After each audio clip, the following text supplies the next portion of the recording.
リルケが書いておりますが、現代人というものはもうドラマティックな死ができなくなってしまった。病院の一室で、一つの細胞の中の蜂が死ぬように、死んでいくと、いうようなことをどっかで書いていたように記憶しますが、今現代の死は病気にしろあるいは交通事故にしろ、何らのドラマがない、英雄的な死というものもない時代に我々生きております。それにつけて思い出しますのは18世紀頃に書かれた「葉隠れ」という本で、武士道とは死ぬことと見つけたりというんで有名になった本ですが、この時代もやっぱり今と似ていた。でもう戦国の夢は覚めて、武士は普段から武道の鍛錬はいたしますが、なかなか生々のことでは戦場の華々しい死なんてものはなくなってしまった。でその中で、王職もあれば斜陽族もあり、今で言えばこのアイビー族みたいなのも侍の間に出てきた時代でした。その中で葉隠の著者はいつでもその武士というものは一か八かの選択の時には死ぬ方を先に選ばなきゃいけないということを口を酸っぱくして説きましたけれども、著者自身は長生きして畳の上で死ぬのであります。でそういうふうに武士でもあっても結局死ぬチャンスがつかめないで、死ということを心の中に描きながら生きていった。しかし今の我々は死を描きながら生きているのかどうか、それさえ疑問であります。私の死との一番親しかった時代は戦争中で、戦争が済んだ時20歳だったので、10代の私どもは、いつ死ぬか、いつどうやって死ぬかということだけしか頭の中にない、そういう中で、20代まで行ったのでありますが、それを考えますと、今の青年にはそれはスリルを求めることもありましょう。あるいはいつ死ぬかという恐怖もないではないでしょうが、死が生の前提になっているっていう緊張した状態にはない。そういうことで、仕事をやっていますときに、なんか生の倦怠といいますか、ただ人間が自分のために生きようということだけには卑しいものを感じてくるのは当然だと思うのであります。それで、人間の生命というものは不思議なもんで、自分のためだけに生きて自分のためだけに死ぬというほど人間は強くないんです。というのは人間は何か理想なり、何かのためということを考えてるんで、生きるのも自分のためだけに生きることにはすぐ飽きてしまう。すると死ぬのも何かのためということが必ず出てくる。それが昔言われた大義というものです。そして大義のために死ぬということが人間の最も華々しい、あるいは英雄的な、あるいは立派な死に方だというふうに考えられている。しかし今は大義がない。これは民主主義の政治形態というものは大義なんてものいらない政治形態ですから当然なんですが、それでも心の中に自分を超える価値が認められなければ、生きていることすら無意味になるというような心理状態がないわけではない。ことに私自分に、帰って考えてみますと、死を、いつか来るんだと、それも決して遠くない将来に来るんだというふうに考えていた時の心理状態は今に比べて幸福だったんです。それは実に不思議なことですが、記憶の中で美しく見えるだけでなく、人間はそういう時に妙に幸福になる。そして、今我々が求めている幸福というものは生きる幸福であり、そして生きるということはあるいは家庭の幸福であり、あるいはレジャーの幸福であり、楽しみでありましょうが、しかしあんな自分が死ぬと決まっている人間の幸福というものは今ちょっとないんじゃないか。そういうことを考えて、死というものはじゃあお前は恐れないのか。それは私は病気になれば死を恐れます。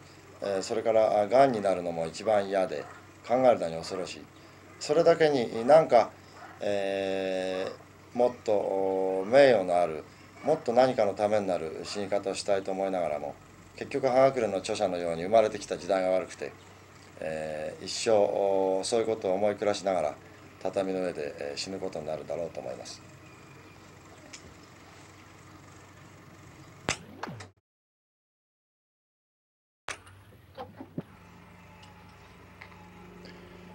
終戦の時私は終戦の消息を、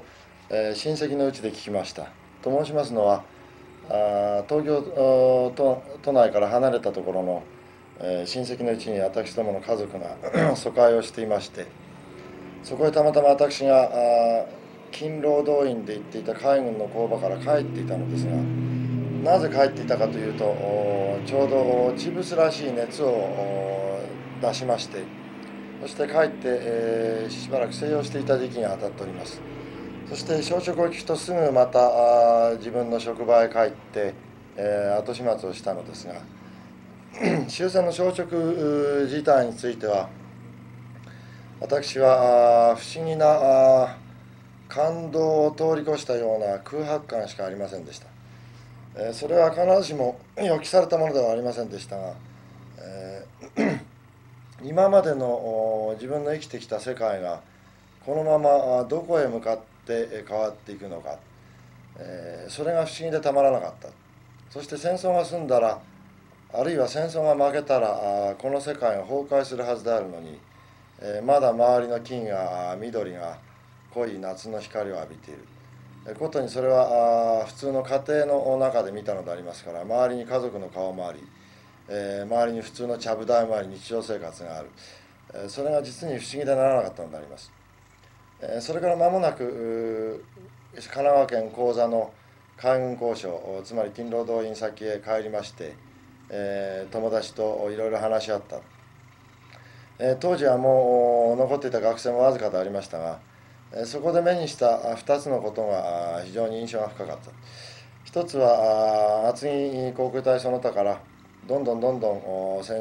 資やなんかを運んで、兵隊たちがトラックを挑発していってしまう、我々の使うべきトラックも何もない、そういう状態の中で、しかしアカデミズムの連中は非常に意気健康としておりました。私ども周りにおりました、法律学関係のアカデミズムの若い学者たちは、これから自分たちの時代が来るんだ、これから新しい日本を我々が建設するのだと、今こそ軍閥の悪夢が終わって新しい知的な再建の時代が始まるんだと、いわば誇張して言えば近畿弱々という様子でありました。私は今も昔も疑り深い人間でありますから、そういう様子を見てて、へへそんなもんかなと思っていた。一体知的に再建するって何のことだ、日本の精神的な再建って何のことだ。私がその時感じました疑問は20年ずっと尾を引いておりまして、やっぱり彼らは何もしなかったんじゃないかというようなことを感じるようになりました。私の今までの反省の中で、20歳までの20年は軍部がいろいろなことをして、軍部のおそらく一部の極端な勢力でありましょうが、それがあそこまで破滅的な敗北へ持っていってしまった。その後20年は一見大変無事な時代が続いているようでありますが、結局これは日本の工業化のおかげでありまして、精神的にはやはり何ら知的再建というものに値するほどのものがなかったんではないか。ちょうど40年、41歳の私はちょうど20歳の時に迎えた終戦を自分の人生の目処として、そこから自分の人生がどういう展開をしたかということが、考える一つの目処になっております。これからも何度も8月15日の、夏の木々を照らしていた激しい日光、その時点を境に一つも変わらなかった日光は私の心の中でずっと続いていくだろうと思います。